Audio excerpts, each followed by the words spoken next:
Now then, line of duty come to an end. You might be asking yourself, what's going to keep you entertained on Sunday nights? Well, our next guest might have the answer for you. It's been called Downton Meets Bridgerton, and Freddie Fox will be telling us more. But first, let's take a look at The Pursuit of Love. And Freddie Fox, who stars in The Pursuit of Love, joins us now. Hi, Freddie. Hi, Freddie. Hi, guys. How are you? Yeah, really Very good, thank you. So, it's a three-part drama set between the two world wars, centring around cousins and best friends Linda Radlett, who's played by Lily James, and Fanny Logan, who's played by Emily Beecham. Is it fair to describe it as a mix between Downton and Bridgerton?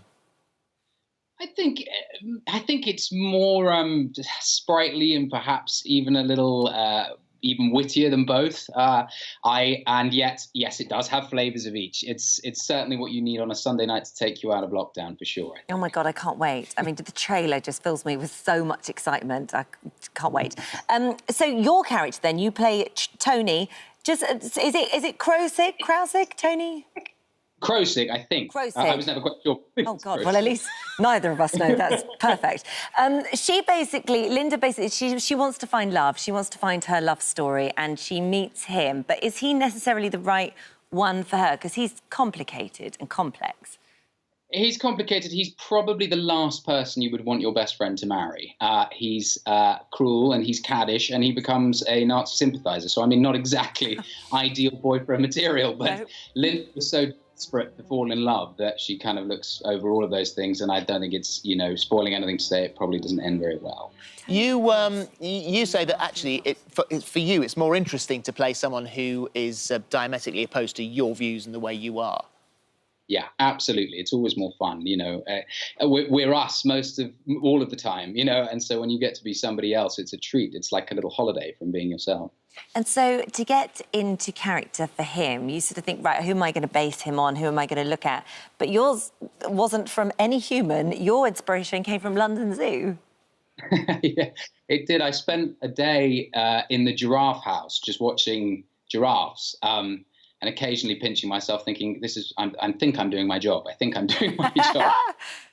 But yeah, just he was always a character I felt who looked down on people, and I quite liked that sort of aloof way that giraffes seem to hold themselves. So I wanted to steal a few little quirks from them and try and bring them into him. Your dad's the same. Yeah, he is. I think he was at a dinner once. He told me with I think Margaret Thatcher was there, and she said to him, do you have an office? And he said, no, my office, or if I have one, is the fields or the parks or the zoo.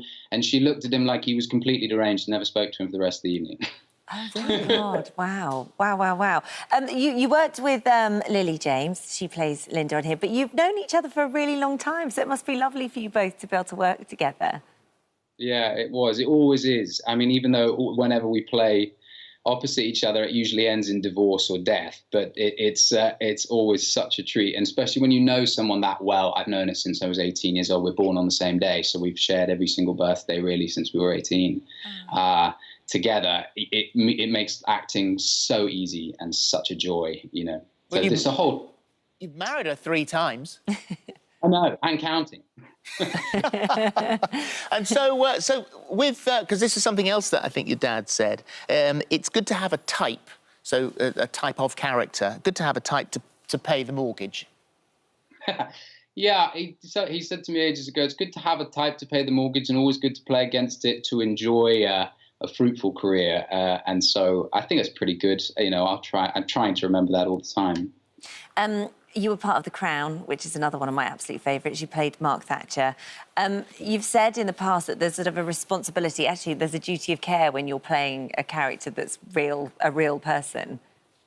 Yeah, there is. No matter, particularly when they're a character that has a particular public profile and people are predisposed to think one way of them, it's very much your job not to look at them in that way, or try not to, and see them as a friend, you know, almost, that you can then go and spend a lot of time with. And Mark was no different. And I was very lucky that with that production, it's like stepping into a Rolls Royce. All the facilities are there to help you research the character. And, you know, you have, dialect coaches, and you have movement coaches, and you have all sorts of things that's so helpful. So it was a joy, that job too.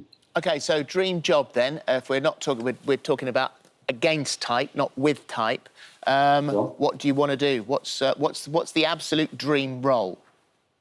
Oh, I fear I would jinx it, Phil, if I say it. But I'm going to say I'd say it's an androgynous pop star whose surname begins with B. Maybe I'm not jinxing it if I say that. Bit of Bowie, maybe. Well, you're working with Alfie Boe, aren't you? Yeah, I was. Something.